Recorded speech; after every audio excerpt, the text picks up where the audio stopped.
Hello, Hamdan വ്ളോഗ്സിലേക്ക് എല്ലാവർക്കും സ്വാഗതം. എന്താണ് എല്ലാവരുടെയും വിശേഷങ്ങൾ? സുഖമല്ലേ? അൽഹംദുലില്ലാ, ഞാനും ഇവിടെ സുഖമായിട്ടിരിക്കണം കേട്ടോ. അപ്പോൾ ഇന്ന് ഞാൻ വന്നിട്ടുള്ളത് കോഴികളുടെ കൂട് എങ്ങനെ ക്ലീൻ ചെയ്യുക, ഞാനെങ്ങനെയാണ് ക്ലീൻ ചെയ്യാറ്, എൻ്റെ കോഴികളുടെ കൂട് ഞാനെങ്ങനെയാണ് സെറ്റാക്കി വെച്ചിട്ടുള്ളത് എന്നൊക്കെ ഞാനിന്ന് വീഡിയോയിലൂടെ പറഞ്ഞുതരാമെന്ന് വിചാരിച്ച് വന്നതാണ് കേട്ടോ. ഒരാൾ കമൻറ്റിലൂടെ ചോദിച്ചിരുന്നു, നിങ്ങളെ കൂടിൻ്റെ വീഡിയോ ഒന്ന് ചെയ്യുമെന്ന്. ഞാൻ ആദ്യം കൂടിൻ്റെ വീഡിയോ ചെയ്തിട്ടുണ്ട്, പക്ഷേ കോഴിക്കൂട് ക്ലീനിങ് ചെയ്യുന്ന വീഡിയോ ഒന്നും ഞാൻ ചെയ്തിട്ടുണ്ടായിരുന്നില്ല. അപ്പോൾ ഞാനിന്നിൻ്റെ കമ്പിക്കൂട് ഏതായാലും ക്ലീൻ ചെയ്യാൻ വേണ്ടി പോവുകയാണ്. അതിലത്തെ കോഴികളൊക്കെ സെയിലായി പോയിട്ടോ. അപ്പോൾ ഇന്ന് എന്തായാലും ക്ലീൻ ചെയ്യാമെന്ന് വിചാരിച്ചിട്ട് ഇറങ്ങിയതാണ്. അപ്പോൾ ഞാൻ വീഡിയോ എടുത്തിട്ട് നിങ്ങൾക്കും കൂടി കാണിച്ചു തരാമെന്ന് വിചാരിച്ചു. എല്ലാ കൂടും കൂടി ഒന്ന് ഒരുമിച്ച് ഞാൻ ക്ലീൻ ചെയ്യില്ല കേട്ടോ. ഓരോ ദിവസം ഓരോ മാസങ്ങളിൽ ഓരോ കൂടാണ് ഞാൻ ക്ലീൻ ചെയ്യുക. അപ്പോൾ ഞാൻ എങ്ങനെയാണ് ആ കൂട് ക്ലീൻ ചെയ്യണതും ഞാൻ എന്തൊക്കെ ചെയ്യണമെന്ന് ഞാൻ നിങ്ങൾക്കൊന്ന് കാണിച്ചു തരാം കേട്ടോ. അപ്പോൾ ഞാൻ ക്ലീൻ ചെയ്യാൻ പോണ കൂട് ഇതാണ്. നമ്മുടെ വലിയ കൂടില്ലേ, വലിയ കമ്പിക്കൂട്. അപ്പോൾ ഇതിലും മറ്റേ കൂട്ടിലൊക്കെ നമ്മുടെ കോഴികൾ സെയിലിനുണ്ടായിരുന്നു. ആ കോഴികളൊക്കെ സെയിലായി പോയിട്ടോ. ഇതിലും സെയിലിന് നമ്മൾ പൂവന്മാരെ നിർത്തിയത് നിങ്ങൾ പഴയ വീഡിയോയിലൊക്കെ കണ്ടിട്ടുണ്ടാവും. അപ്പോൾ അതൊക്കെ സെയിലായി പോയപ്പോൾ ഞാൻ പിന്നെ കുറച്ച് ദിവസമായി സെയിലായി പോയിട്ട്, അപ്പോൾ ഞാനതിങ്ങനെ അടച്ചിട്ടിരിക്കുകയായിരുന്നു. അപ്പോൾ എന്തായാലും വേണ്ടില്ല എന്ന് ക്ലീൻ ചെയ്യാൻ വെച്ചു. പിന്നെ നമ്മുടെ കോഴിക്കുട്ടികൾക്ക് വിരിഞ്ഞിറങ്ങിയ കോഴിക്കുട്ടികളുണ്ട്, അവർക്ക് ഞാൻ ന്യൂസ് പേപ്പർ വിരിച്ചു കൊടുത്തിട്ടുണ്ടായിരുന്നു. അപ്പോൾ ആ ന്യൂസ് പേപ്പർ എടുത്തപ്പോൾ അവരുടെ കാഷ്ടമൊക്കെ പിന്നെ അതിൻ്റെ അടിയിലൊക്കെ വീണം. അപ്പോൾ അതൊക്കെ ഒന്ന് ക്ലീൻ ചെയ്യാം. അത് പിന്നെ കൊട്ടിയാൽ പോരും കേട്ടോ, ഈ ഷീറ്റ് മൊത്തമൊക്കെ കൊട്ടിയാൽ പോരും. പിന്നെ ഈ രണ്ട് മേലത്തെ കള്ളിക്കൂട്ടിലൊക്കെ നമുക്ക് പൂവൻ കോഴികൾ സെയിലിനുള്ളത് ഞട്ടിരുന്നു, അതൊക്കെ സെയിലായി പോയിട്ടോ.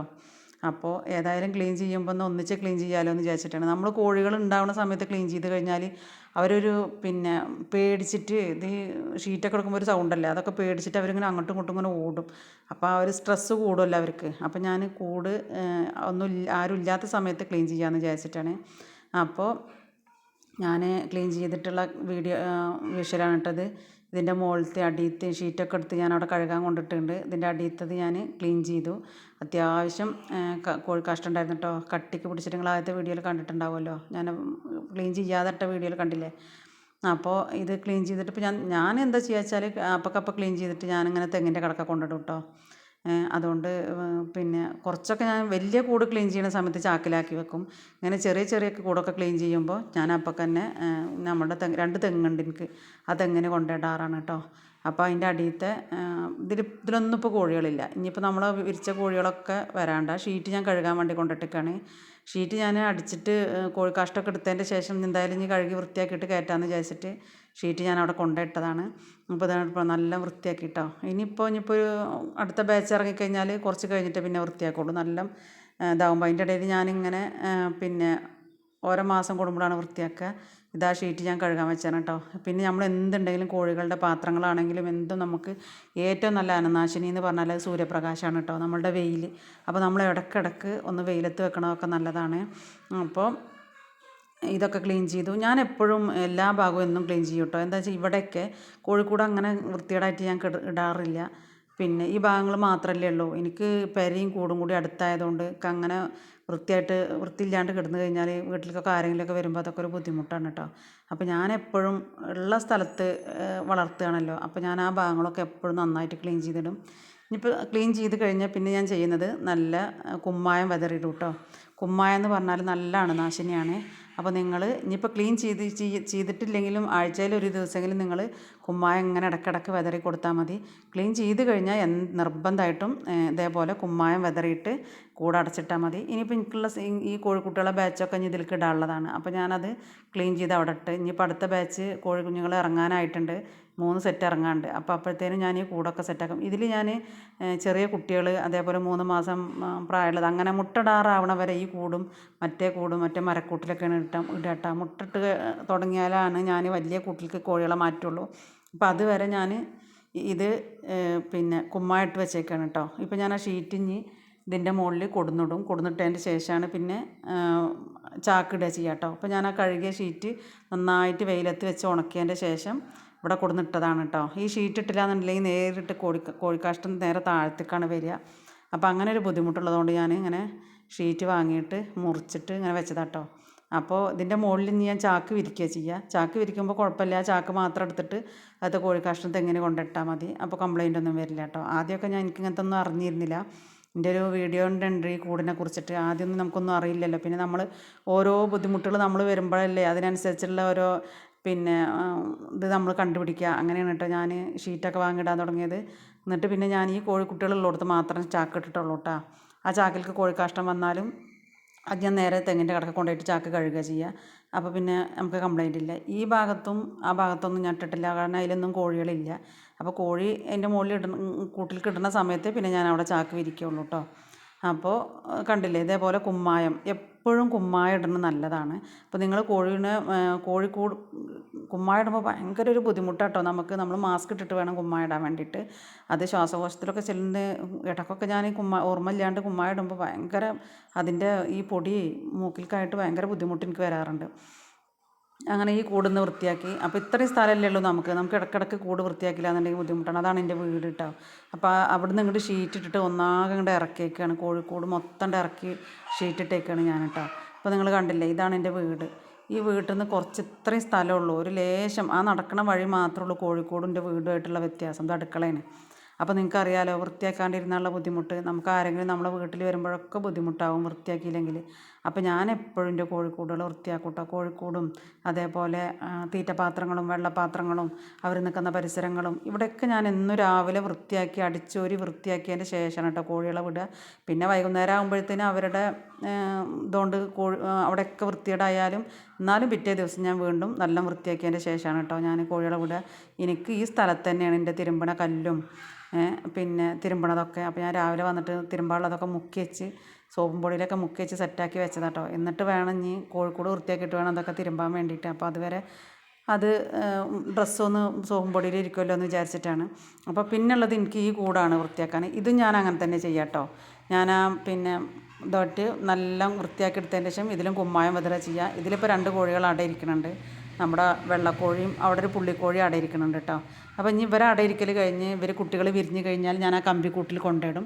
കമ്പിക്കൂട്ടിൽ കൊണ്ടിട്ട് കഴിഞ്ഞിട്ട് ഇതിൽ അങ്ങനെ കച്ചറയൊന്നുമില്ല. പക്ഷെ എന്നാലും ഞാൻ ചൂലുകൊണ്ട് അടിച്ച് വൃത്തിയാക്കിയതിന് ശേഷം ഇതിൽ പിന്നെ കുമ്മായം വിതറിയിടുക ചെയ്യാം കേട്ടോ. ഇതാണ് നമ്മുടെ മെയിൻ കൂട് കേട്ടോ. ഈ കൂടൊക്കെ കണ്ടില്ലേ ഡ്രൈ ആയിട്ട് കിടക്കുന്നത്.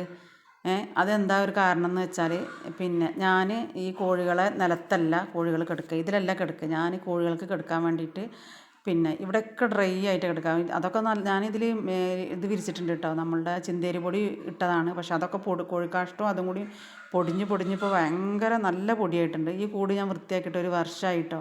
എൻ്റെ ഹസ്ബൻഡ് കഴിഞ്ഞ പ്രാവശ്യം നാട്ടിൽ വന്നപ്പോൾ കൂട് വൃത്തിയാക്കിയതാണ്. ഇപ്പോൾ ഒരു വർഷമായി വരാനായി. അപ്പോൾ ഈ കൂട് എനിക്ക് ഒറ്റയ്ക്ക് വൃത്തിയാക്കാൻ വേണ്ടി വയ്ക്കില്ല. എന്താണെന്ന് വെച്ചാൽ 2 ആളുണ്ടെങ്കിലേ വേഗം പണി കഴിയുള്ളൂ. കാരണം കോഴിക്കൂട് വൃത്തിയാക്കാൻ നിന്ന് കഴിഞ്ഞാൽ പെട്ടെന്ന് വൃത്തിയാക്കിയില്ലെങ്കിൽ കോഴികൾക്ക് പിന്നെ കയറാൻ പറ്റില്ലല്ലോ. എന്നാലും എൻ്റെ കോഴിക്കൂട് നല്ല ഡ്രൈ ആയിട്ടാണ് നിൽക്കുക. ഞാൻ എപ്പോഴും കോഴികൾക്ക് നിൽക്കാൻ വേണ്ടിയിട്ട് ഇതേപോലെ എൻ്റെ പഴയ ഓടിട്ട പെരയായിരുന്നു. അത് പൊളിച്ചപ്പോൾ അതിൻ്റെ കഴുക്കോലാണ് കേട്ടോ ഇതിന് ഇങ്ങനെ എൻ്റെ ഹസ്ബൻഡ് ഇങ്ങനെ ഒരു കമ്പിക്കൂട് പോലെ ഇങ്ങനെ കമ്പി പോലെ വെച്ച് തന്നിട്ട് അതിലാണ് ഞാൻ പാത്തിട്ടിട്ടുള്ളത്. എൻ്റെ കോഴിക്കൂടിൻ്റെ ബാക്ക് സൈഡാണിത്. ആകെ ഇത്ര സ്ഥലമേ ഉള്ളൂ. അപ്പോൾ ഈ സ്ഥലത്താണ് ഞാൻ ഉള്ളത് കൊണ്ട് ഓണം പോലെ എന്ന് പറഞ്ഞ പോലെ ഞാൻ കോഴികളെ വളർത്തിയിട്ട് അതിൽ നിന്ന് വരുമാനം കണ്ടെത്തുന്നത് കേട്ടോ. അല്ലാതെ എനിക്ക് ഏക്കറക്കണക്കിന് സ്ഥലമൊന്നുമില്ല. ഇതെനിക്ക് കോഴിക്കോട് തൊഴിലുറപ്പ് പദ്ധതിയിൽ കൂടെ പഞ്ചായത്തിൽ നിന്ന് കിട്ടിയാണ്. 2021-22 കിട്ടിയതാണ് എനിക്ക് ഈ കോഴിക്കോട്. അപ്പോൾ ഇതാണ് ഡ്രൈ ആയിട്ടാണ് എൻ്റെ കോഴിക്കോട് അവിടെ കിടക്കുന്നത്. ഞാൻ ആ കോഴിക്കോടിൻ്റെ ഉള്ളിൽ വെള്ളം ഒന്നും വെച്ച് കൊടുക്കാറില്ല. തീറ്റ മാത്രം വെച്ചെടുക്കും. വെള്ളമൊക്കെ ഞാൻ പുറത്താണ് വെച്ചെടുക്കുക. പിന്നെ ഞാൻ അതിൻ്റെ മുകളിൽ വല കെട്ടിയതാണ് കേട്ടോ. അപ്പോൾ ഈ നോമ്പൊന്നും ആയ കാരണം കൊണ്ട് ഞാൻ വൃത്തിയാക്കിയിട്ടേ ഇല്ല. കാരണം ഭയങ്കര വെയിലാവും. അപ്പോൾ എനിക്ക് വെയ്യാണ്ടാവും എന്ന് വിചാരിച്ചിട്ട് വലയൊന്നും ഞാൻ വൃത്തിയാക്കിയിട്ടില്ല. ഇപ്പോൾ എങ്ങനെയാണ് എൻ്റെ കോഴികൾ നിൽക്കണമെന്ന് അറിയാൻ വേണ്ടിയിട്ട് ഞാൻ രാത്രിക്കത്തൊരു വീഡിയോ കൂടി എടുത്തതാണ് കേട്ടത്. ഇതങ്ങനെയാണ് ഞാൻ രാത്രി വലിയ മെയിൻ കൂട്ടിൽ ഈ കൂട്ടിൽ മുട്ടയിടുന്ന കോഴിയും പൂവൻ കോഴികൾ മാത്രമേ ഉണ്ടാവുള്ളൂ കേട്ടോ. ആ കോഴികൾ മാത്രമാണ് ഇവിടെ ഉണ്ടാകുക. ഇവർ രാത്രി ആയിക്കഴിഞ്ഞാൽ ഇങ്ങനെയാണ് കേട്ടോ കോഴിക്കൂട്ടിൽ നിൽക്കുക. അതുകൊണ്ട് എൻ്റെ കോഴികൾക്ക് ഒരു അസുഖം വരില്ല. ഒരു അസുഖം വരാതിരിക്കാനുള്ള മെയിൻ കാരണം ഇതേപോലെ നിൽക്കുന്ന കാരണം കൊണ്ട് കേട്ടോ. ഈ ലിറ്റർ വിരിച്ചിട്ട് ആ ലിറ്റർ തന്നെ കോഴികൾ കിടക്കുമ്പോൾ ഈ കോഴിക്കാഷ്ടത്തിൻ്റെ അമോണിയ നന്നായിട്ടുണ്ടാവും. അപ്പോൾ അതൊക്കെ കൂടിയായിട്ടാണ് കേട്ടോ കോഴികൾക്ക് ഫംഗസിൻ്റെ അസുഖങ്ങളൊക്കെ വരുന്നത്. എന്നോട് കമൻറ്റിലൂടെ ഒരാൾ ചോദിച്ചിരുന്നു എൻ്റെ കോഴിക്ക് ഫംഗസായിട്ട് കണ്ണിലെന്തോ ബുദ്ധിമുട്ടായിട്ട് ഞാൻ ഡോക്ടറെ അടുത്ത് കൊണ്ടുപോയി. ഡോക്ടർ പറഞ്ഞു അപ്പോൾ കോഴിക്കൂട്ടിൽ എൻ്റെ ഫംഗസ് കൊണ്ടാണ് അതിൽ വിരിച്ച ചിന്തേരി പൊടിയുടെ ഫംഗസ് കൊണ്ടാണെന്നൊക്കെ പറഞ്ഞു. അപ്പോൾ നിങ്ങൾ അങ്ങനെ ചെയ്യുമ്പോൾ ഇങ്ങനെ ചെയ്താൽ മതി. അടിയിൽ ലിറ്റർ വിരിക്കുക എന്നതിൻ്റെ ശേഷം ഇതേപോലെ ഇങ്ങനെ കോഴികൾക്ക് നിൽക്കാൻ വേണ്ടിയിട്ട് നമ്മൾ ഇതേപോലെ കഴുക്കോലുകളൊക്കെ വെച്ച് പിടിപ്പിച്ചതിന് ശേഷം രാത്രി കാലങ്ങളിൽ കോഴികൾ ഇതിൻ്റെ മുകളിൽ കയറി നിന്ന് കഴിഞ്ഞാൽ അവരുടെ കാഷ്ടം നേരെ താഴത്തേക്കാണ് വരിക. അപ്പോൾ അവർ ആ കാഷ്ടത്തിൽ നിൽക്കണില്ല. അതുകൊണ്ട് അവർക്ക് അസുഖങ്ങൾ കുറയും. എനിക്ക് 95% എൻ്റെ കോഴികൾക്ക് അസുഖങ്ങൾ വരാറില്ല. പിന്നെ നമ്മളങ്ങനെ അവർക്ക് നിൽക്കുന്ന സ്ഥലങ്ങളും കിടക്കുന്ന സ്ഥലങ്ങളൊക്കെ നമ്മൾ നല്ല വൃത്തിയാക്കി കൊടുക്കണം. ഇപ്പോൾ നമ്മളെ വീടാണെങ്കിലും അങ്ങനെ തന്നെയല്ലേ, നമ്മൾ വൃത്തികേടാക്കി കഴിഞ്ഞാൽ നമ്മളത് ക്ലീൻ ചെയ്തിട്ടല്ലേ നമ്മളവിടെ പായ വിരിച്ചിട്ടാണെങ്കിലും കട്ടിലാണെങ്കിലും അവിടെയൊക്കെ കിടക്കുള്ളൂ. അതുപോലെ തന്നെയാണ് ഇവർക്ക് മിണ്ടാപ്രാണികളല്ലേ, ഇവർക്കൊന്നും അറിയില്ലല്ലോ. അപ്പോൾ നമ്മൾ വേണം ഇവരൊക്കെ വൃത്തിയാക്കാൻ കേട്ടോ. പിന്നെ അറപ്പും വെറുപ്പും എന്നുള്ളവർക്കൊന്നും ഈ പണി പറഞ്ഞിട്ടുള്ളതല്ല കേട്ടോ. അറപ്പും വെറുപ്പും ഒന്നും പാടില്ല. അവരുടെ കാഷ്ടങ്ങൾ നമ്മൾ വൃത്തിയാക്കി കൊടുക്കുക, അവർക്ക് അതിൻ്റേതായ വൃത്തിയിൽ നമ്മൾ നിർത്തി കൊടുക്കുക. അപ്പോഴല്ലേ അവർക്ക് അതിൻ്റെ ഒരു വൃത്തി. ചില കോഴികളും ഇപ്പോൾ ഒരു വൃത്തിയില്ലാത്ത കോഴികളൊക്കെ ഉണ്ടാവും. അതെന്താ, ഈ കാഷ്ടത്തിൽ കിടന്നിട്ടും അവരതിൽ തന്നെ കിടക്കില്ലേ. അപ്പോൾ അവരെ കോഴിക്കാഷ്ടം അവരെ മേലെ തന്നെ ആകുമ്പോൾ അവർക്ക് വൃത്തി ഉണ്ടാവില്ല. ഇപ്പോൾ നമ്മളൊരു തൊഴുത്തിലാണെങ്കിലും ഈ ചാണകത്തിൽ കിടക്കുന്ന പശുക്കളാണെങ്കിൽ ചാണകം മേലായി കഴിഞ്ഞാൽ ഒരു വൃത്തി ഉണ്ടാവില്ല. പക്ഷേ നമ്മളതൊന്നും ഇങ്ങോട്ട് സ്ലോപ്പായി ഉണ്ടാക്കിയാൽ അവരുടെ കാഷ്ടം പോകാനുള്ള ചാലും അതൊക്കെ ഉണ്ടാക്കി കഴിഞ്ഞാൽ അവരുടെ ദേഹത്തൊന്നും ഒരു കാഷ്ടവും ആവില്ല. അപ്പോൾ ആ പശുക്കളായാലും പോത്തുകളായാലും കാണാൻ നല്ല വൃത്തിയായിരിക്കും. അതുപോലെ തന്നെ നമ്മളെ കോഴികൾക്ക് രാത്രി കാലങ്ങളിൽ പ്രത്യേകിച്ച് നാടൻ കോഴികൾക്ക് രാത്രി കാലങ്ങളിൽ കയറി മരക്കൊമ്പുകളിൽ കയറുന്നൊരു പ്രവണത ഉണ്ട്. അതിനനുസരിച്ചുള്ളൊരു മോഡലായിട്ടാണ് ഇപ്പോൾ നമ്മളിങ്ങനെ കയറ്റി കൊടുക്കുന്നത്, പ്രത്യേകിച്ച് നമ്മുടെ വൃത്തിയും. അപ്പോൾ നിങ്ങളെല്ലാവരും കോഴിക്കൂട്ടിൽ സൗകര്യമുള്ളവരൊക്കെ ഉള്ള പോലെ, നമ്മൾക്ക് വലിയ സൗകര്യം വേണ്ടത്, നമ്മളെ ഇതിലെന്താണോ സൗകര്യം ഉള്ളത് അതുപോലെ നമ്മൾ അവർക്ക് ചെയ്ത് കൊടുത്താൽ മതി കേട്ടോ. അപ്പോൾ നമുക്ക് ഒരു വിധമുള്ള ഫംഗസ് രോഗങ്ങളെ ഒന്നും ഉണ്ടാവില്ല.